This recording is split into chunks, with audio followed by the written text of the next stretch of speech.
Hi, I'm Miles. I'm recording this today in Bellingen in the mid-north coast of New South Wales on Gumbaynggirr country. Later on in this film I'll be joined by Matt Ford.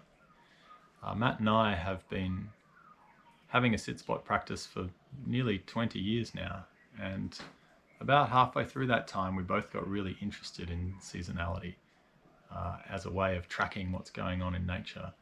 And I think seasonality is definitely one of those things that has kept us really engaged at our sit spots over time. It's something that keeps the passion alive, and there's a few reasons for that.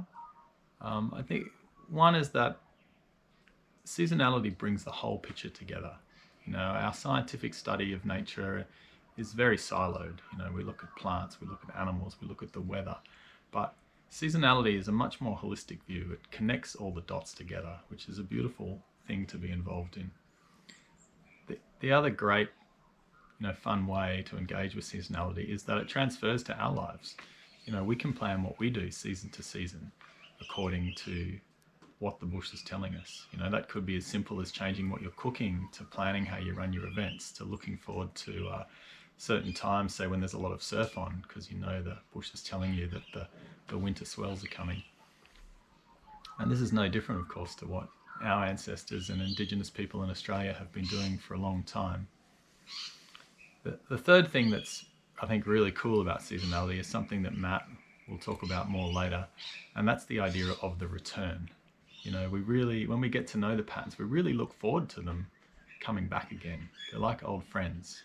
And you might think it could be boring in some ways to keep seeing these things over and over, but think about our own lives. We don't generally get bored of our friends. We like seeing them again and again. We anticipate major events in the year coming around because we know them, they're familiar. I think it really touches on that concept of kinship, of building deep relationships. So the seasonal calendar, the bush calendar, it's really about celebrating the returns and getting excited by that. Let's talk about what is a seasonal calendar. Think about one of your favorite times in nature. So for me, that could be when the whales are traveling back up the coast, or when the citrus is ripe and there's mandarins everywhere. Or think about your favorite events in the human world. It might be a birthday or a favorite festival. Now imagine that all of the calendars were gone, that iPhones were gone, that calendar reminders were gone, that there was no way of telling, that there was no way of telling the time. How would you know a week before, a month before, that this important event was about to happen? That's what a bush calendar can do for you, And some cycles are really obvious, like the cycle of night and day, the cycle of the moon. But if we want to get more nuanced and be able to pick out individual weeks over, say, a whole season, it's the bush calendar and the indicators from nature that can do that for us. Now, traditional peoples had many indicators to do this. Our ancestors would have as well. And they often linked really disparate regions. So Matt and I did some work with the Jali mob in Ballina, and they have an indicator that when the processionary caterpillars are lining up in Korakai, which is inland, then it's time to move to the coast, for the mullet season. In the Kimberley, when the morning star just touches the moon at a certain time of night, that indicates that the coral's spawning and it's a great time to go fishing. In the desert, I remember one day, there's an indicator there where this acacia called Kanalarumpi, when the flowers of that acacia fall and hit the ground, that's an indicator that the snakes are breeding and it's time for humans to stay out of the grass, or at least be careful in the grass. People tell their kids to be careful. So we can do this for ourselves. We can build a bush calendar for our local region. One thing Matt really likes to say is that you can start this anytime, at any time of year and in any place, because nature's always telling you something.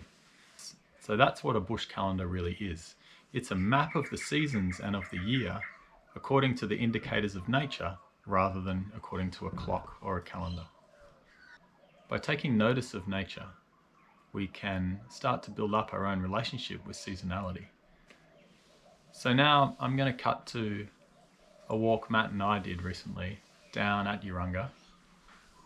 which is also in Gumbaynggirr country. It was Matt's sit spot for many years. And we're just going to walk around and talk about the kind of things that we're noticing and the kind of appropriate observations that you might want to make, and how to pull those observations and transform them into stories, which is ultimately, what we want to do with the seasonal process. All right, I'll see you shortly with Matt. One way to think about seasonality is to think about characters, like who are the main characters in your landscape. Kind of like a book, you have your main characters that carry the plot line, and you get really engaged in their triumphs and their tragedies to see what happens to them. And then you have these minor characters that come in and kind of add the spice to it all. So, for us, this tree here, the tuckaroo, this is one of the main characters on the coastal region. It's often used in a street tree too. But when you begin, you don't necessarily know what your main characters are. So you just need to track, take a pretty wide lens really until you figure it out. What does this tree remind you of, Matt? What's its main story for you? Oh, the coastal tuckaroo, it's got a big story for me personally. Yeah. And it starts basically in April, May, when I start to see the flower buds. It reminds me of the connection to the ocean, because I love surfing, love getting out in the ocean. But at that time of year, they start to begin to form flower buds, and as they start to get more mature, they start to look like these big plumes. And those plumes remind me of the humpback whale plumes that you see when they're coming up the coast, the northern migration. So it's a reminder for me to get ready to start looking out the ocean towards the sea, the ocean, for the return of the humpback whale migrations. And the beauty of the tree, this tree seems to almost track the course of the migration period, because as they come into a peak flowering period, those plumes really start to open up with the flowers, and then you start to see the humpback whales start to really come in bigger numbers up the coast. Sometimes they're in close, sometimes they're further out. But I have a personal relationship with this tree that reminds me of the humpback whales. And at this time of year, the humpback whales are coming down with their babies. It's the southern migration that's occurring. And basically the tuckaroo has now got pretty close to ripe seed. Some are on the ground that we've picked up that have got ripe seed within them. And it's just a reminder to, again, look out to sea and see if you can see the humpback whales returning down the coast, and they'll have their babies with them. So yeah, it's a great way of forming personal connections, not only between the tree, but something else that's really close to your heart, or that you just love to see, return each year. It's just a reminder.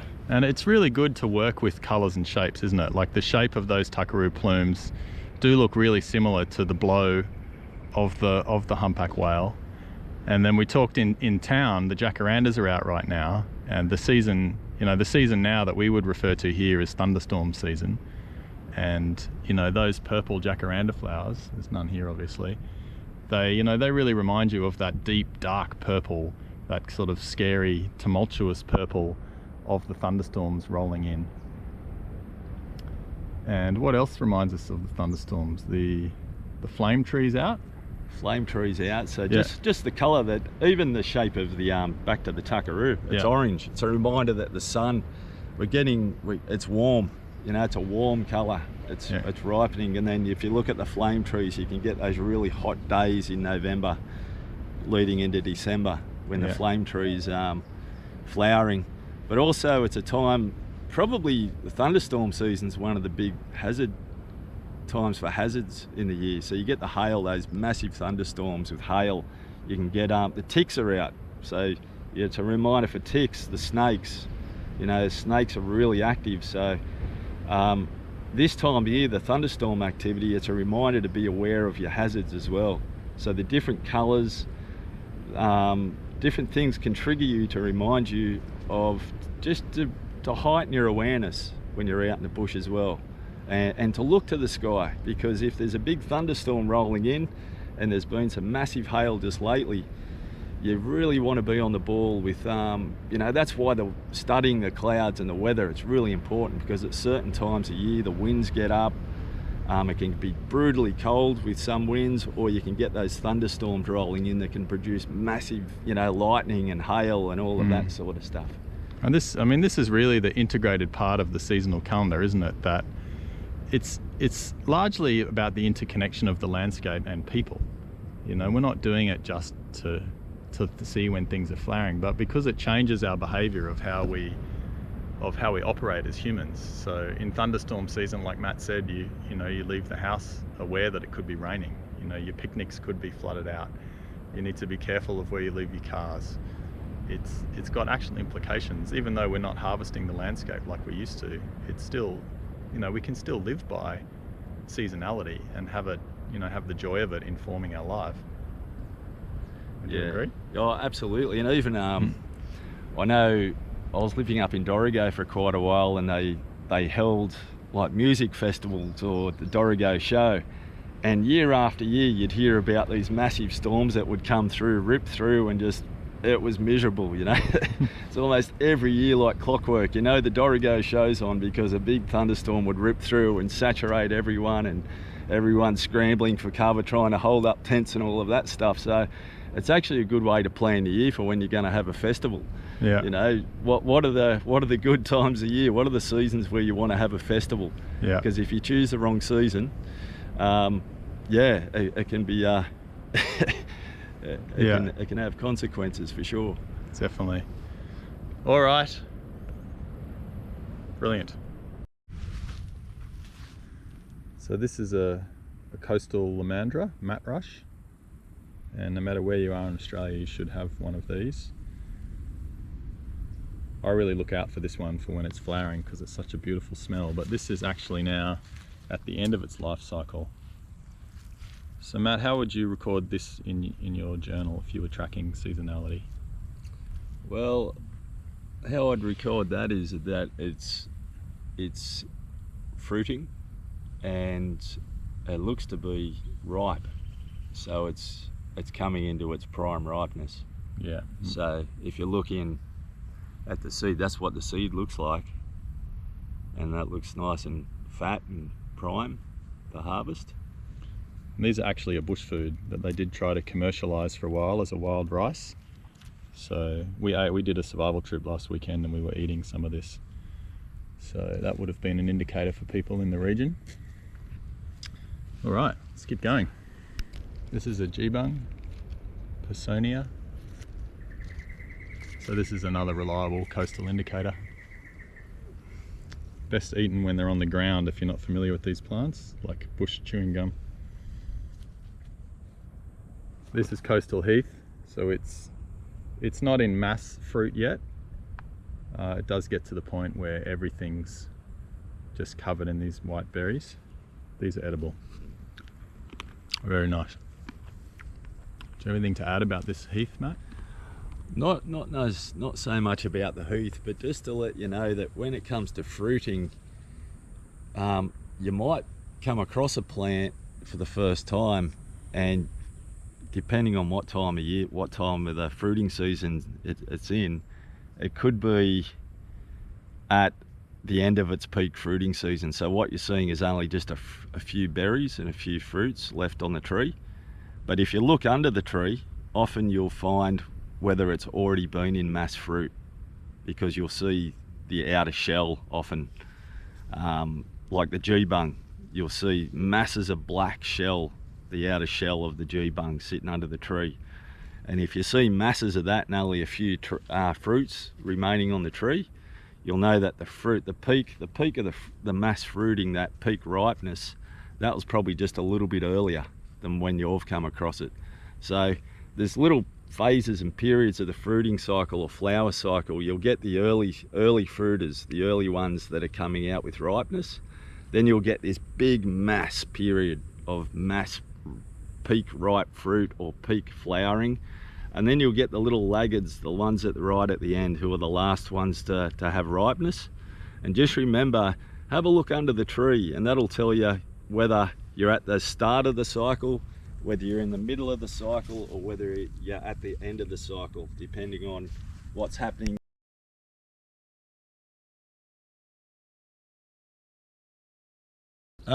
Yeah, so the coastal Banksia, to me, it's got a huge story to play on the coast. It's this time of year, it's the green cones, and they're a favourite food for the yellowtail black cockatoos.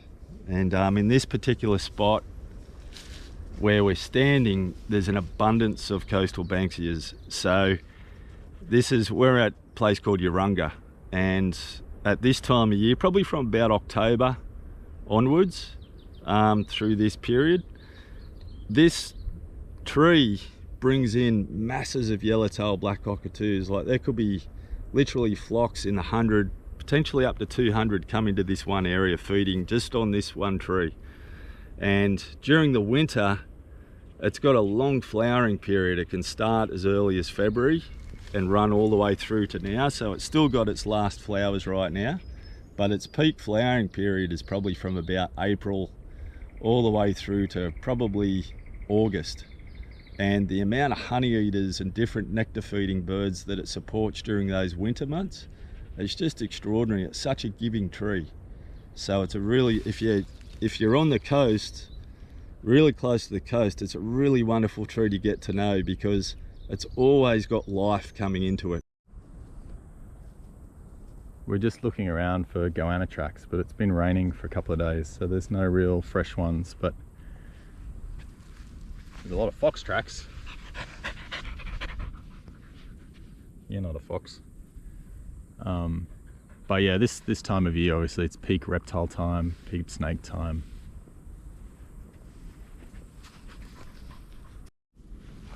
Well, I mean, so much fox activity. I mean, that makes me wonder what's going on. This is fox wee. Oh, stinks. That ant's really enjoying it though. Yeah. In fact, they eat this. Look at these fox highways. This is just more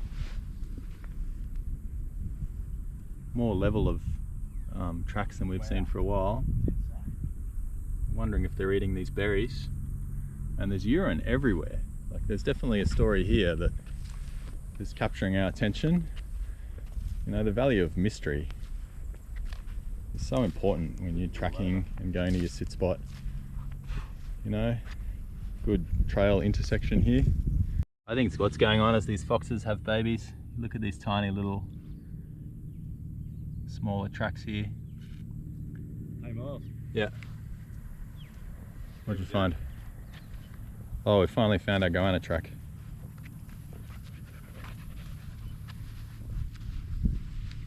Yeah, he's coming up. Yeah. It's too late now, but I think one of the coolest things to track in Australia is the emergence of reptiles in pre-spring, and you can do that in your backyard or in the bush, you know, to look for the lizards coming back. You know, Australia's kind of unique with North America and other bits of the world in having such an abundance of reptiles. It's a really cool thing to track in late winter. Isn't it? And then the reptiles, Matt, you know, that's the time to start really taking notice of your bird language too, isn't it? Yeah, definitely. It's especially in a place like this, there's little bits of swamp area, and it's quite a little mosee area, but it's a great place for little birds like fairy wrens to nest and scrub wrens. And so, yeah, at this time of year and a little bit earlier, especially when the goannas are starting to wake up, you can really start to listen out for those alarm calls, because yeah, the birds really let you know when they're about, because they've often got their nests, they're building nests, or they've got babies in the nests, or they're feeding little babies. Yeah. And so they really broadcast the goannas at this time of year. Home now. So hopefully that helps you get a handle on some of the things you might look for. Obviously the weather is a key one. Look now, the thunderstorms are just rolling in. But also the fruits and the flowers, and not just if they're fruiting or not fruiting, but whether they're in their prime stage or past prime.